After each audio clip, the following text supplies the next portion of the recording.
ఏ మనుషుడు నమ్మలేడు. కానీ మీరు మనుషులు నమ్ముతున్నారు, దేవుడు నమ్మట్లా. మనుషులు నమ్మకండి. ఏ మనుషుడు నిమిత్త మాత్రుడే. కాబట్టి అర్థం చేసుకుంటాను అనుకుంటున్నాను నేను. చాలా తెలివైన వాళ్ళు మీరు, అమాయకులేం కాదు. ఇవన్నీ తెలుసు. మీకు విన్నట్టుకుంటారు, మీరు ఏం చేయాలో చేస్తున్నారు. మీరు విన్నట్టుగా ఉన్నారు, మీకు ఏం చేయాలనుకుంటా చేస్తున్నారు. అది తప్పు. కాబట్టి యేసయ్య వాక్యంలో అనుసరంగా వాక్యం ఏంటి? మనం ఆలకించుడి, మహాకోపముతో ప్రతీకారము చేయుటకును అగ్ని జ్వాలలతో గద్దించుటకును యెహోవా అగ్ని రూపంగా వచ్చి ఉండెను. ఇది ధ్యానం చేస్తున్నాం మనం. మనుషులందరినీ గద్దించాలని, లోకాన్ని గద్దించాలని యేసు ప్రభుల వారు శాంతమూర్తి అనే దేవుడు, సమాధానకర్త అనే దేవుడు, ప్రేమగల్ల దేవుడు అగ్ని రూపంగా మారిపోయి ప్రజలందరినీ ఖండించాలని కోపం రగిలిపోతూ ఆయన అగ్ని రూపముగా వచ్చి ఉండేనని వింటున్నాం మనం. నిన్న దినములు మనం నేర్చుకున్నాం, ఎందుకు వచ్చాడో నేర్చుకున్నాం మనం. ఉదయకాలం ఈరోజు మనం ఎవరి మీదకి అగ్ని, ఎవరి మీదకి కోపం, ఎందుకు ఆయన కోపం వస్తుంది అని నేర్చుకున్నాం. ఆయన చెప్పాడు, ప్రజలందరూ దేవుడు లేడు అంటున్నారయ్యో. క్రైస్తవులు కూడా దేవుడు లేడు, ఉంటే ఏడి అని ఎవరికి వాళ్ళు ఇష్టానుసారంగా జీవిస్తున్నారు. దేవుడు లేడంటానికి కారణం ఏంటే, అందరూ బుద్ధిహీనులు, చెడు పనులు చేసేవారు, చెడిపోయిన వారు, భయం లేనివారు, భక్తి లేనివారు, దేవుడే లేడని విర్రబిగుతున్నారు వాళ్ళు. అలాంటి వారిని నేను అగ్నిదండ చేస్తున్నాను, కోపాగ్నితోటి వారిని దహించబోతున్నాను, నేను శిక్షించబోతున్నాను నేను అని దేవుడు చెప్పాడు. క్రైస్తవుడా, నీవు కూడా దేవుడు లేడి, ఎక్కడా దేవుడు అనుకుంటున్నావా? దేవుడికి భయపడలేదా? చెడు పాలన చేస్తున్నావా? చెడుని ఆధారం చేసుకున్నావా? ఇష్టానుసారం జీవిస్తూ ఉన్నావా? ఆలోచించి, ఒకవేళ అలా తెలియకుంటే యేసయ్య మనకు దేవుడు, ఆయన నమ్మాలి, ఆయనతో ఉండాలి, ఆయన ప్రకారం జీవించాలి. అందుకు ఉపవాస ప్రార్థన. రెండో చెప్పాడు ఆయన, ఎందుకు ఎవరిని దండిస్తావయ్యో, ఎవరిని అగ్ని రూపంగా వచ్చి కాలుస్తావయ్యో, దండిస్తావయ్యో అంటే దేవుడు చెప్పాడు, నాకేంటి, నేను ఎత్తైగా ఉన్నాను, ఉన్నతంగా ఉన్నాను, నేను చాలా మైదానంలో చాలా ఎత్తైన స్థలములో ఉన్నా నేను. ఎవడైనా సరే మనం చూసి అబ్బా ఎంత బాగుంది, ఎంత ఎత్తున ఎదిగింది, డబ్బులో, ఆస్తిలో, అందములో, చదువులో, ఉద్యోగంలో బాగా ఎదిగిపోయారు అనుకుని అందరూ నన్ను చూసుకొని అబ్బా అనుకోవాలి అనుకుంటూ మైదానములో నివసించదాను, మైదానం మీద నివసించదాను, నాకు ఎదురేముంది, ఎవడు నన్ను ఏమి చేయలేడు, ఎవడు నాలోనికి రాలేడు, ఎవడు నా ఇంట్లోకి రాలేడని అహంకారంతో అదిరిపాటుతో నివసిస్తున్నదానా. అదే జరిగింది అమెరికాలో. మా చాలా ఎత్తు మా ఇళ్ళు ఉండే, అయ్యో ఇంత ఎత్తు ఎదిగాం మేము, మాకు ఎదురేముంది అనుకుంటే ఒక్కసారి ఆ ఎత్తైన బంగ్లాలు, బిల్డింగ్ మొత్తం కుప్పగూలి నేల పట్టపై మట్టి కలిసను. ఎవడైనా సరే యేసు క్రీస్తు ప్రభువును తప్ప దేన్ని నమ్మినా, దేన్ని ఆధారపడినా, దేన్ని చూసుకుని గర్వించినా నీ జీవితం పత్రం అయిపోద్దని ఆ అమెరికా దేశం మనకు పాఠం నేర్పింది. అది మనకు పాఠం, రేపు మనకు కూడా రావచ్చు. ముందుగా మనం ఏం చేయాలంటే, ఆ స్థితి నీకు రాకుండా ఉండాలంటే నువ్వు జాగ్రత్తగా ఉండాలి, మార్పు చెందాలవో అని అన్నాడు. మైదానములో ఉండి, ఎత్తుగా స్థలం ఉండి మైదానంలో నివసించుదాను, ఎవడు నా మీదకి రాడో, నా లోనికి ఎవడొచ్చి నన్ను ఏమి చేయలేడు అని విర్రబిగుతున్నావో, జీవము కలిగిన దేవుని చేతుల్లో పడుట ఎంతో భయంకరం. పడినవాడు ముక్క చెక్కలు. ఎవడు ఈ బండ మీద పడునో వాడు నలిగిపోయిను. ఎవరిపైన ఈ బండ పడునో వాడు తునకలైపోవును. ఆ స్థితి సంభవించుకొని ఉండాలంటే భయపడు, వాక్యానికి దేవునికి లోబడు. సమయం అయిపోతుంది. దినాలు చాలా ఘోరంగా ఉండి, దినములు చాలా భయంకరంగా ఉండి, భయంకర దినాలు మనం ఉన్నాం. యేసు ప్రభుల వారే దేవుడు. ఆయన్నే సేవించాలి, ఆయన్నే పూజించాలి. నీ తనము, మనస్సు, ఆత్మ, శరీరం నింద రహితంగా ఉండాలి. దేవుని సన్నిధిలో పరిశుద్ధంగా జీవించాలి. నువ్వు లోపమే లేకుండా ఉండాలి. ఒకవేళ ఉండి నేను మైదానంలో బంగ్లా ముందు నాకు, మైదానంలో జ్ఞానం ముందు నాకు, నేను చాలా ఎత్తైన స్థితిలో ఉన్నాను, నన్ను ఎవడేం చేయలేడు, నా ఇంట్లోకి ఏది రాదు అనుకుంటున్నావో ఏసే చెప్పాడన్నమాట. చూడవాక్యం యెహోవాకు ఇదే లోయలో నివసించుదానా, మైదానమందలి బండ వంటి దాని మైదానం మీద బండల్లాగా రాత్రిలాగా ఎవడు కదిలించబడలేని తుత్తుగానే స్థిరపడిపోయాను నేను. అన్ని రంగాలు స్థిరపడ్డాను నేను. నాకు ఎదురే లేదు అనుకుంటుందానా? నా మీదకి రాగలిగే దమ్మున్నవాడు ఎవడయ్యో?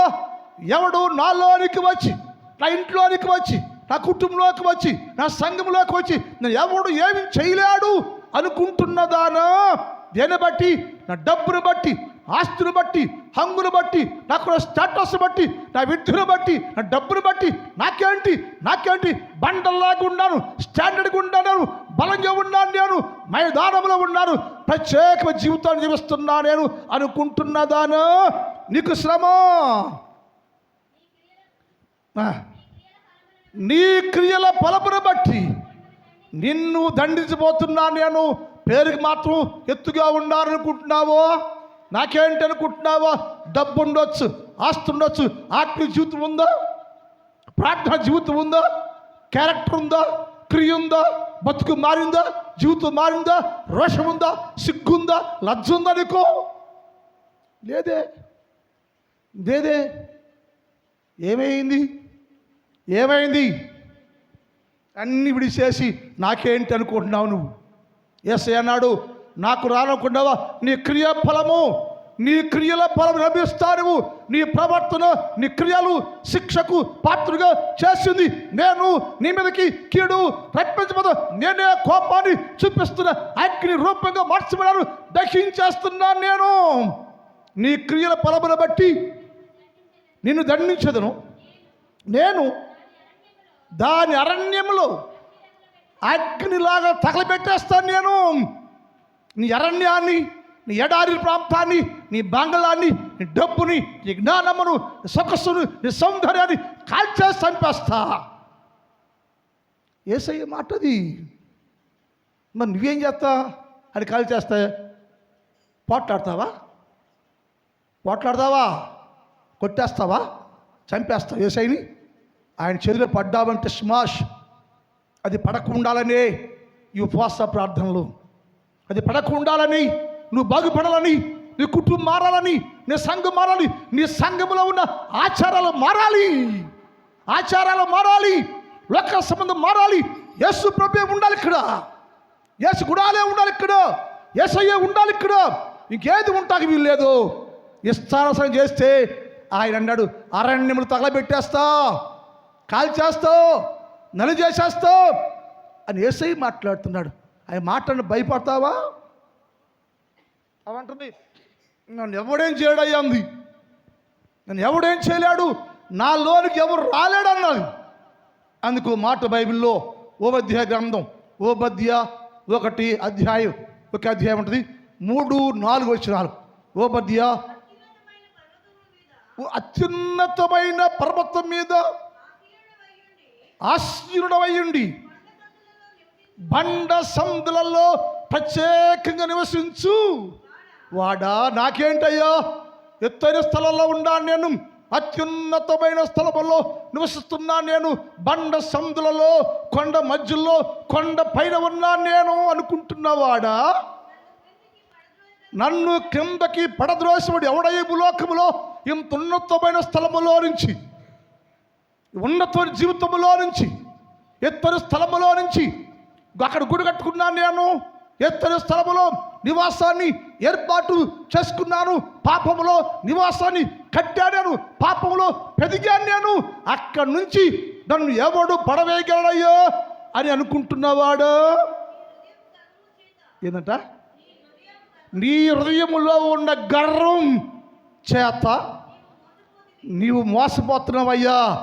యేసుని పక్కన పెట్టేసి నీవెంత, నీ బతికెంత, యేసు పక్కన పెట్టేసి హృదయములు గర్వించి ఎత్తరి స్థలంలో ఉన్నాను నేను, అన్ని హంగులు కలిగి ఉన్నాను నేను, నాకే కొదువు లేదు, నాకే లోటే లేదు అనుకుంటున్నవాడా, నీ హృదయ గర్వము చేత నిన్ను నీవు మోసము చేసుకుంటున్నవాడా, మోసపోతున్నవాడా, మోసము చేసుకుంటున్న మనుష్యుడా, క్రైస్తవుడా, ఇప్పుడే కళ్ళు తెరవు, నువ్వు కళ్ళు తెరవాలి, నువ్వు గ్రహించాలి, నువ్వు సత్యాన్ని గ్రహించు, వాక్యాన్ని గ్రహించు, వాక్యానుసారంగా ఉండు.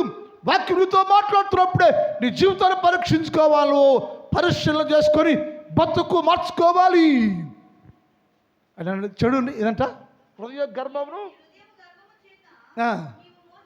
మోసపోతివి. పక్షిరాజు గూడంత ఎత్తున నివాసు కట్టుకుంటువి, కట్టినను అక్కడి నుంచి తన్నానంటే అక్కడి నుంచి నేను తన్నానంటే కింద పడిపోతావు నువ్వు.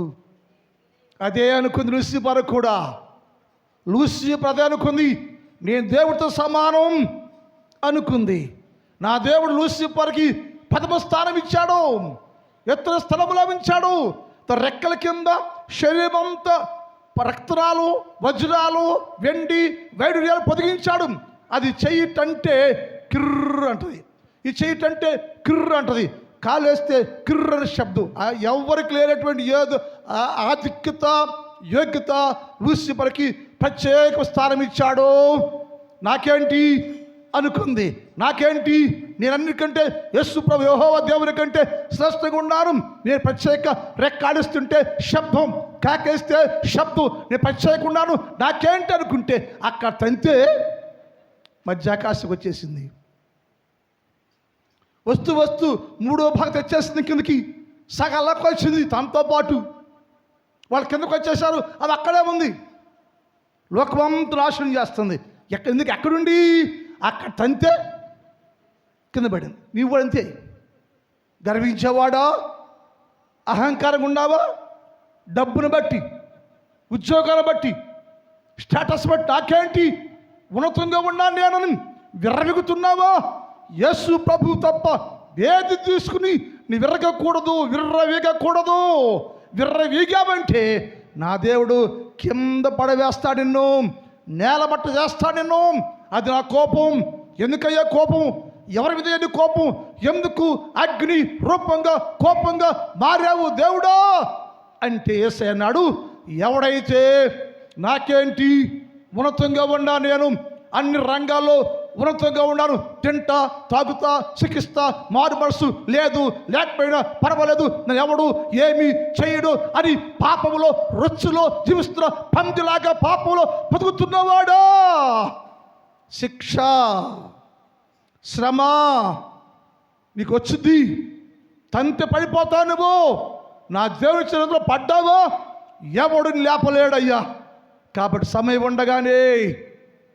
ఉండగానే యేసు ప్రభుని చూడు, అమెరికాను చూడు, అమెరికా దేశాన్ని చూడు, కేరళను చూడు, మొత్తం 40 దేశాన్ని చూడు.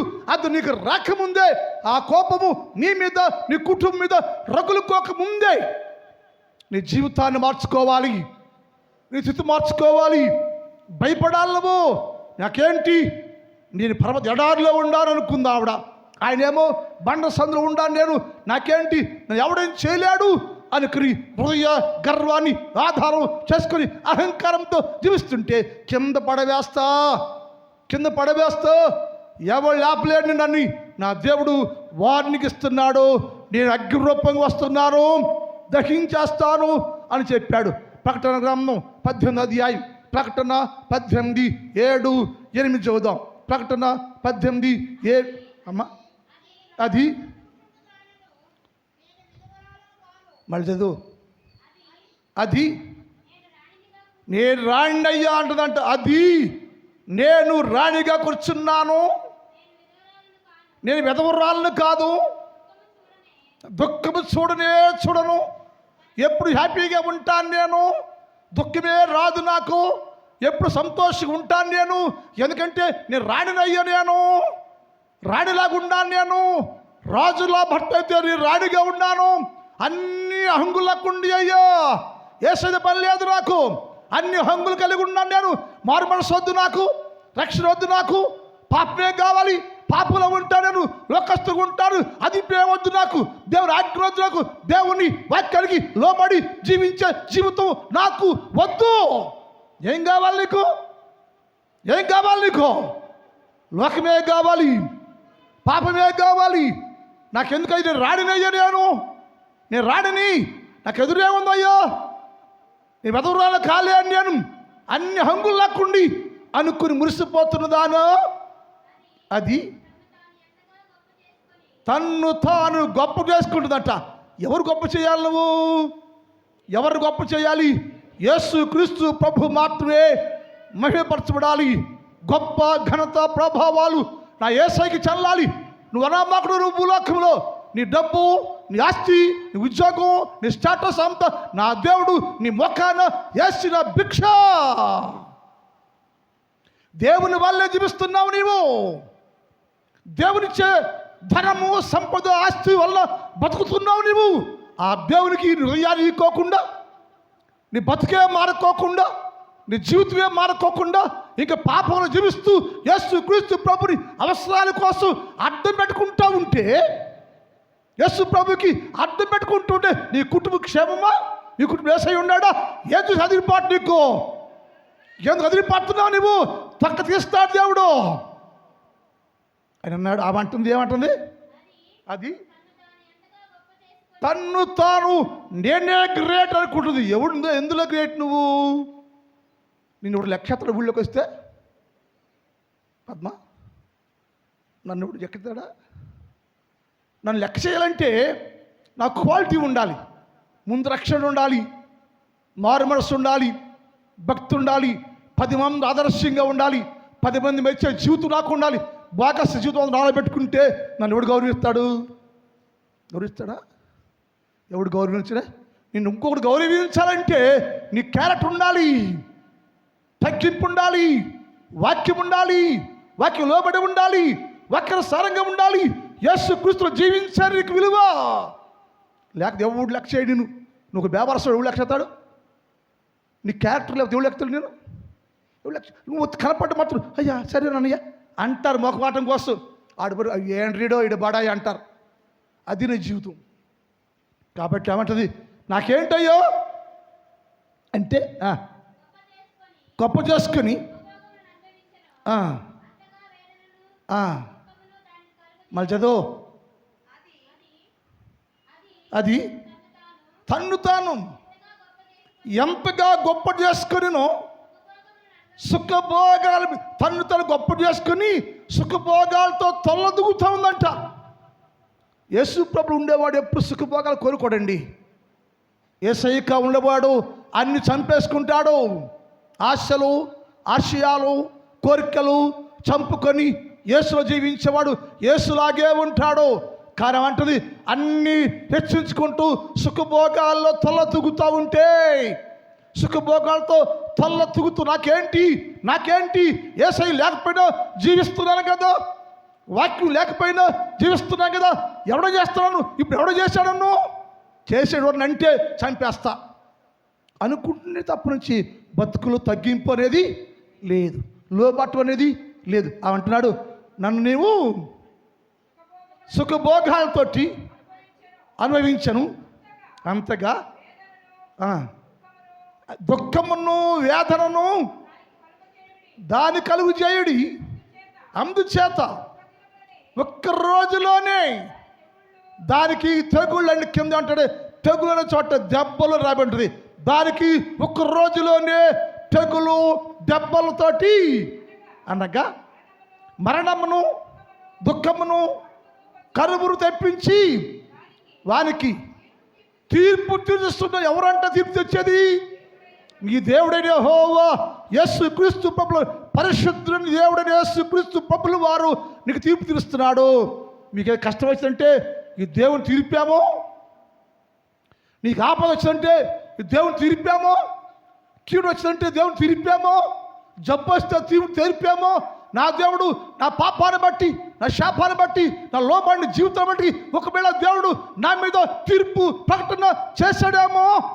అందుకని ఈ ఆపద, ఈ జబ్బు, ఈ రోగము, ఆర్థిక లాస్, ఆరంభం లాస్, అన్ని నష్టాలు కలుగుతున్నాయి అంటే నా మూర్ఖత వలన, నా పాపం వలన, నా లోబడిన జీవితం వలన ఇవన్నీ నాకు సంభవించాయేమో. దేవుని తీర్పు నా మీద ప్రకటన చేయబడిందేమో, దేవుని కోపం నా ఇంటి మీద రగులుకుందేమో అని మానవుడు గ్రహించాలి. ఇక్కడ ఏమైందంటే ఆమె గ్రహించకపోతే దేవుడే శిక్షించి కింద పడవేశాడట. యేసు అన్నాడు, నేను కోపడుతున్నానయ్యా, అగ్ని రూపంగా మారిపోయాను, నేను నా కోపంతో అనేకులు కాల్చేస్తున్నాను అన్నాడు. ఎవరినయ్యా అంటే, ఒకటి దేవుడు లేడని బుద్ధిహీనను కాల్చేస్తాను, 2 మైదానంలో నేనే గ్రేట్, అందరికంటే నేనే గొప్పని గర్వంతో అహంకారంతో తొలతుకుతున్న మనుషులందరినీ నేను నేలమట్టం చేస్తానయ్యా అని చెప్పాడు. ఆ సంగతి వారికి అర్థం కావట్లా. నా దేవుడికి వేరుగా ఉన్నందువలన నా దేవుడు నన్ను దూరపరుచుకున్నాడు, నష్టం చేస్తున్నాడు అని వారికి అర్థమే కావట్లా. బైబిల్ మాట్లాడుతుంది. యెషయా గ్రంథం చూడండి సార్, 42, 24, 25 వాక్యం ఇద్దాం, టైం అయిపోయింది. యెషయా గ్రంథం 42, 24, 25. అమ్మా, యెహోవాకు విరోధముగా ఏం చేసావంట? అందరూ అక్కళ్ళు అన్నయ్యోళ్ళు అందరూ నాలి, నిజని కూడా నాలి, అందరూ నా లోకంలో. మనం ఎప్పుడైనా నేను యెహోవాకు దేవునికి విరోధంగా జీవిస్తున్నానా అని ఎప్పుడైనా ఆలోచించాం? మనం ఏదో నష్టం వస్తే, కష్టం వస్తే, వ్యాధి వస్తే, బాధ వస్తే, సమస్య వస్తే, ఏదన్నా వస్తే ఎప్పుడైనా మంచం మీద పడుకుని నేను నా కుటుంబము, నేను నా భార్య, నేను నీ పిల్లలు దేవునికి విరోధంగా జీవిస్తున్నామేమో, దేవునికి విరోధంగా జీవిస్తున్నందువల్ల ఈ శిక్షాశ్రమ నాకు వచ్చిందేమో అని గ్రహించావా? ఆలోచించావా? అప్పుడు ఆలోచించుకున్నావా? గ్రహించుకున్నా తోసేసుకున్నామా? పోతి అనుకున్నా తప్ప ఎందుకు వచ్చింది అని అన్నాడు. నేను యెహోవాకు విరోధముగా, ఒక చదవండి, పాపం చేసితిమి, తారు ఆయన మార్గములో. పాపం ఏంటి? నువ్వు చేసే పాపం ఏంటి? మనం చేసే పాపం ఏంటంటే ఆయన అన్నాడు, నేను దేవుని మార్గములో నడవలేదు, ఆయన ఉపదేశాన్ని, ఆయన దేవుని మార్గంలో నడవలేదు, నేను వాక్యాన్ని వినలేదు, నేను యాకోబును నేను ఎనకపోగా రాకపోగా యాకోబుని దోపుడు సమ్మగా అప్పగించాను.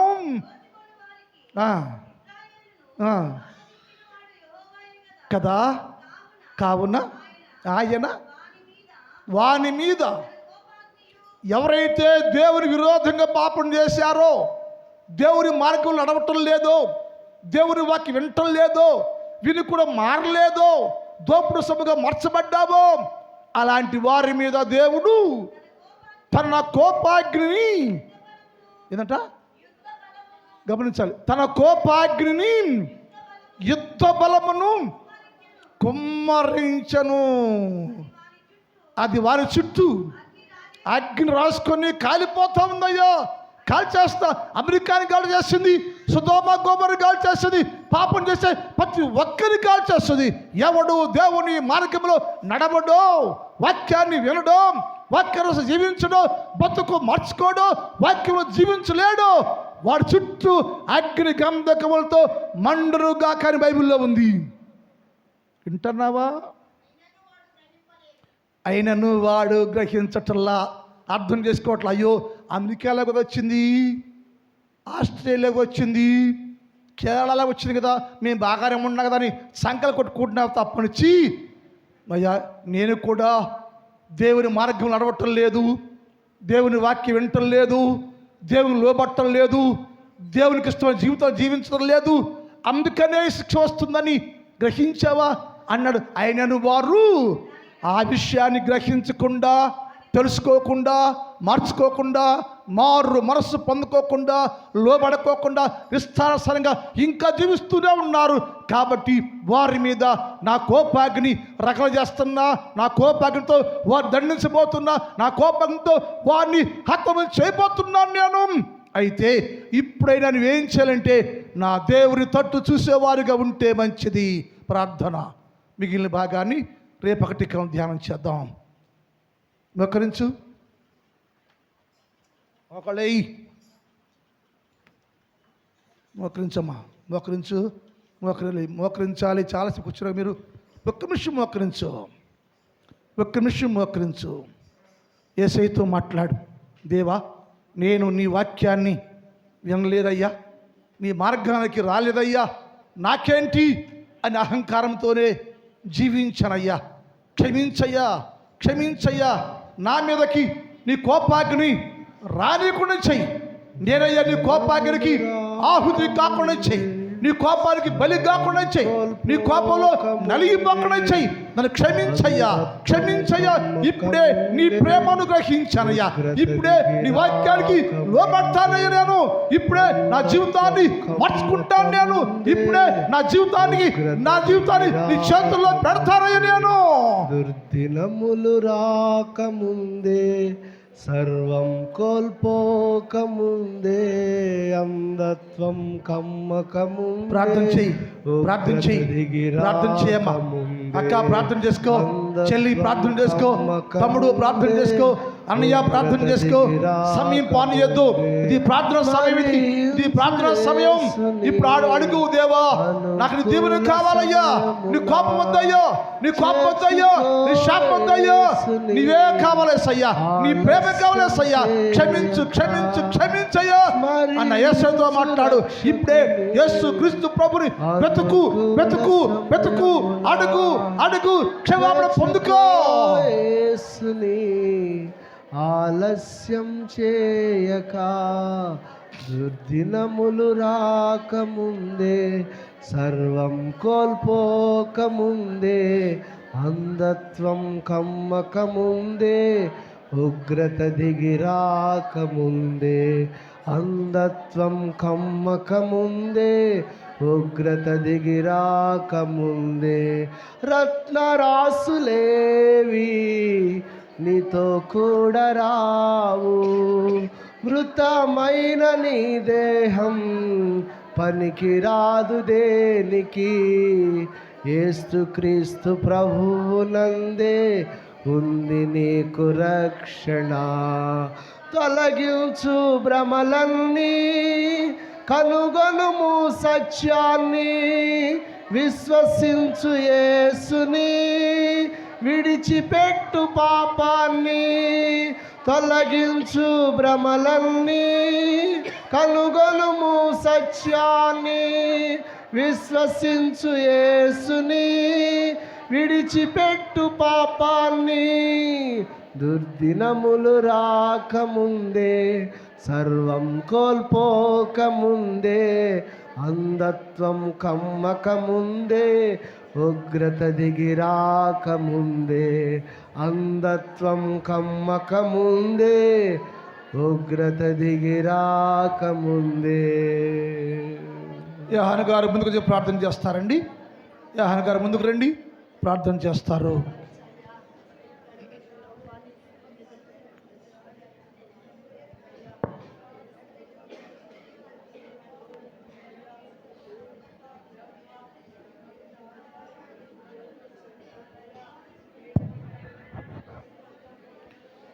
స్తోత్రములు, స్తోత్రములు, స్తోత్రములు, స్తోత్రములు, స్తోత్రాలు, స్తోత్రాలు, స్తోత్రాలు తండ్రి.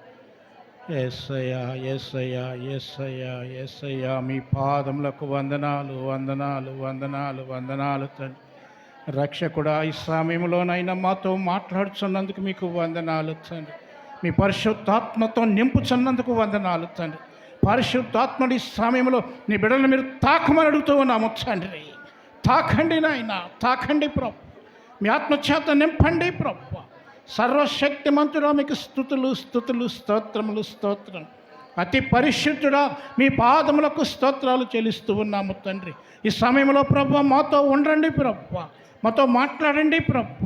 ప్రతి వారితో మీరు మాట్లాడండి అయ్యా. నీ కృప చూపండి తండ్రి. దయగలిగినటువంటి నా ప్రభు ఈ సమయంలో ప్రభు మీ దాసుడు విత్తినటువంటి విత్తనంలో ప్రభు అయా మాలో ఫలించినట్లుగా నీ కృపను మాకు దయచేయండి ప్రభు. ప్రతి వారు ప్రభు నాయన నీ వాక్యమును భద్రపరచుకోవటానికి నాయన నీ కృపను దయచేయమడుతూ ఉన్నాము తండ్రి. ఈనాడు నాయన మేము నాయన అయా నాయన మీ మార్గములో నడువక తండ్రి, మీ ఉపదేశమును వినకుండా ప్రభు అయా మేము చెడు మార్గంలో నడుస్తూ తండ్రి అయా ప్రభు చెడు కార్యములు చేస్తూ తండ్రి పాపమునకు నాయన మేము బానిసలైపోతూ ఉన్నాము తండ్రి. మా పాపముల చేత నాయన మేము కృంగిపోతూ ఉన్నాము తండ్రి, గర్విస్తూ ఉన్నాము ప్రభు. మమ్మల్ని మేము చూసుకుని ప్రభు మా ఆస్తులను బట్టి మా అందములను బట్టి నాయన మాకున్నటువంటి అహంకారములను బట్టి ప్రభు అయా నాయన మేము ఎంతగానో గర్విస్తూ ఉన్నప్పుడు తండ్రి అయా నాయన మీరంటూ ఉన్నారు, నేను మిమ్మలను క్రిందకి నేను పడదోస్తాను అని చెప్తూ ఉన్నారు తండ్రి. మా అహంకారమును బట్టి మా గర్వమును బట్టి నాయన మీరు పడదోయిసినైనా అగ్ని చేత నేను కాల్చివేస్తానని చెప్తూ ఉన్నారు తండ్రి. ఇప్పుడైనా సరేనైనా ఆ వాక్యమును మేము గ్రహించుకుని తండ్రి అగ్ని చేత మేము కాల్చబడక ముందు ప్రభు మా మార్గములను సరైనటువంటిగా సరళమైనటువంటి మార్గములో ఎన్నుకొని ప్రభు మీ రక్షణ భాగ్యమును చేత పట్టుకుని ప్రభు మారు మనసు పొంది ప్రభు ఈనాడు ప్రభు నీ బిడ్డలుగా నాయన నీ కుమారులుగా నీ కుమార్తెలుగా నాయన మేము జీవించడానికి నాయన నీ కృపను మాకు దయచేయండి తండ్రి. ఈ రాత్రి కాలంలో మీ దాసుని ద్వారా మాట్లాడేటువంటి మాటల కొరకు మరొక్కసారి వందనాలు చెల్లిస్తూ ఉన్నాము తండ్రి. అయా ప్రభు మా సంఘ బిడ్డలందరినీ కూడా మీరు జ్ఞాపకం చేసుకోనండి ప్రభు. అయా ఈ రోజున ఈ 2 ఆరాధనలో మీరు ఉన్నందుకు మీ స్తోత్రాలు తండ్రి. రేపటి దినంలో కూడా జరగబోయేటువంటి 2 ఆరాధనలు కూడా మీరు ఉండండి ప్రభు. మీ కృప చేత నింపండి ప్రభు. అయా రేపు మధ్యాహ్న కాలంలో జరగబోయేటువంటి నాయన అయా ప్రభు బాప్తిస్మ కార్యక్రమంలోని సహాయం చేయండి. మీరే అభిషేకించండి, మీ కృప చేత నింపమని మీ చిత్తమైతే ప్రభు ఈ రాత్రి అంతా మీ దీవెనలతో మమ్మల్ని ఆశీర్వదింపచేయమని యేసు నామమును బట్టి అడిగి వేడుకొనుచున్నాము తండ్రి. ఆమేన్. అందరూ లేచిన పడదామండి. ఎందుకో నన్నింతగా నీవు ప్రేమించితివో దేవా, అందుకో నా దీన స్తుతి పాత్ర. హల్లెలూయా యేసయ్యా, హల్లెలూయా యేసయ్యా. నా పాపము బాప నరరో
యేసుక్రీస్తు వారి కృప, పరిశుద్ధాత్మ దేవుని యొక్క అన్య సహవాసం ఇప్పుడు ఎప్పుడు ఎల్లప్పుడు సదాకాలము మనందరికీ తోడై ఉండును గాక. ఆమేన్. హల్లెలూయా.